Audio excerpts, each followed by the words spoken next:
Hello and welcome to Nintendo 24/7, the only show on the internet that is changing our schedule to capitalize on a new Nintendo game.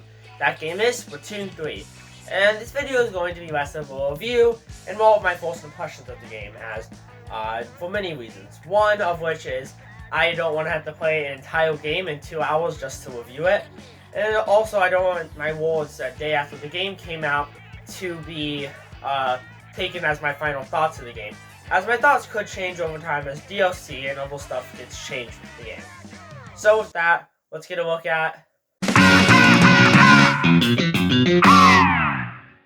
There are a few new weapons and that are able to be used in Splatoon 3's online multiplayer mode. One of which is the Splatana. And I'd say the Splatana is just okay. It's not my favorite weapon in the game. I'd much rather prefer to use the Dualies or the also new Tri-Stringer, but I feel like the Splatana is alright. It's a lot of charging it, but it's also very close range. It's kind of like a shotgun, or a sword, but like ink. But it's also kind of similar to a shotgun, as it does do a little bit of damage from not just up close and personal. Also new is the Tri-Stringer, and honestly, I didn't think I'd really like this weapon. Well, I thought I'd really like it, but during the demo, I thought I wouldn't like it at all, and then I tried it again today, and I really enjoyed using it. It's a very acquired taste to use, so I'd say that honestly, if you don't really think you like it, give it a shot. You may really enjoy it, like how I was able to really enjoy this one. There are also a ton of new special and sub-weapons, like the crab or the shark, but I don't really feel like talking about those, as they aren't the actual main weapons you'll be using in the game. They're more just the side weapons that you'll be using on the side of your main weapon, and they're not really that important in the grand scheme of the entire match. So, now that we're done with the new weapons, let's talk about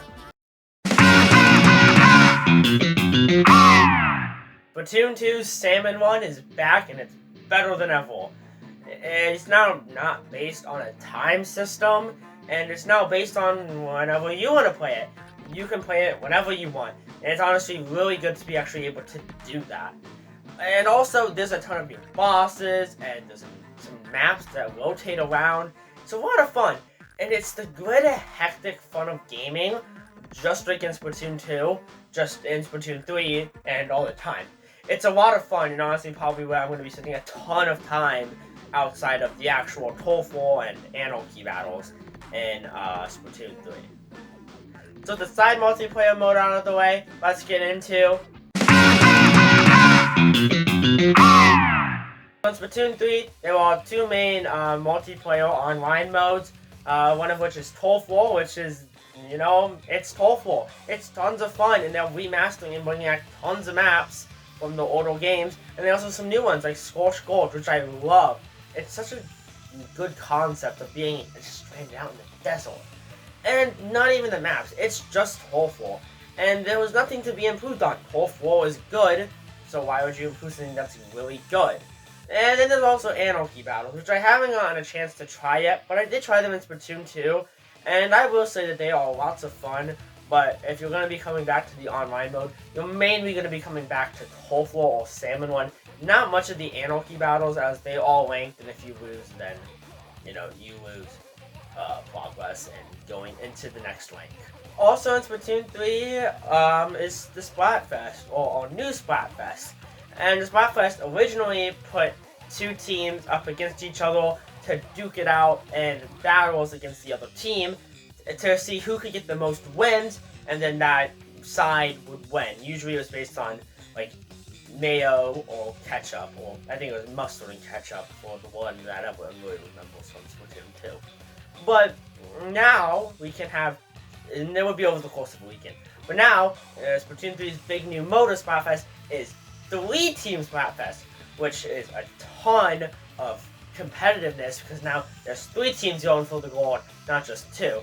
And also new with this is Tricolor Splat Wars, which I never got the chance to try during the test file, but it looks like tons of fun. Although it doesn't seem fair that one team would have 2 people and 2 other teams would have 4 people, because both of the teams could just bully the two-person team and no one would really have lots of fun. Although not just the fighting was changed, the waiting room was also changed. Instead of just waiting in like a weird abyss, you get to wait in like this test area kind of room where you can test out weapons that you're gonna use, and you also get to see the other people that you may be fighting or be on a team with. You can buy food, you can check stats from your old matches, and it's honestly a ton of fun to be able to get to run around while you're waiting for a match to start. But back to the maps, which I previously alluded to. They're going to be bringing like tons of maps from Splatoon 1 and Splatoon 2, and they've already had some maps back. And they're going to be adding new maps, and they already have added new maps, so there's going to be tons of maps to play on. There's not many right now, but I think once all the stuff comes out for the game, all the DLC, and all the free DLC that comes out for the game, once all that comes out, there's going to be tons of maps, and it's going to be tons of fun, and you're not really going to be replaying that much of the game. Well, we played that many of the maps. Woo! That was a lot. But I mean, that is the main appeal of Splatoon 3. But let's get to the next appeal of Splatoon 3.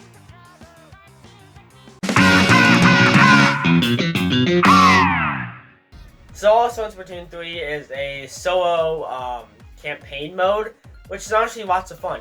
And its structure is very different from the previous two games, and takes a lot from the Octo expansion, which I haven't played yet, but also looks like tons of fun.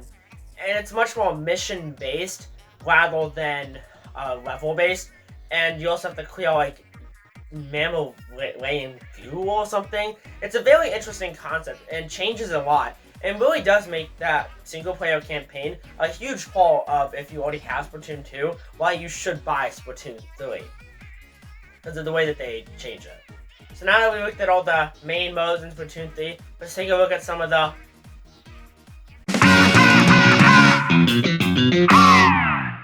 So some miscellaneous things that we can talk about is the setting of the main hub of the game, which is a really cool city.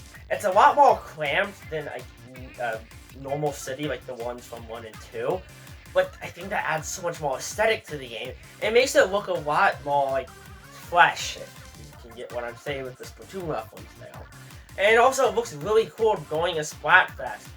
And then also the news anchors, which is Shivel, Fly, and Big Man. These are all really cool and are very different from the Squid Sisters and then the Squid Sister clones from Splatoon 2.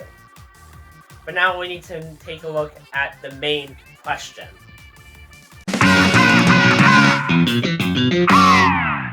I'll be honest, if you already have Splatoon 2, then you should still get Splatoon 3. If you played the first Splatoon and haven't played the second one, get Splatoon 3. If you haven't played any Splatoon games, get Splatoon 3.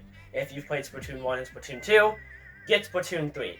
It's so much fun and is able to embrace so much of what made Splatoon 2 good and what they got rid of with Splatoon 1, and adds tons of new features, which makes this honestly the definitive Splatoon package or edition. But until they come up with the Splatoon 4, this is it. This is the Splatoon game everyone needs to look at and say this is the best Splatoon game. Now, if you've enjoyed this video and you enjoyed watching it, make sure to subscribe and like. I'll be doing tons of Splatoon 3 content, maybe, if you guys like this video, and I'll see you guys in the next one.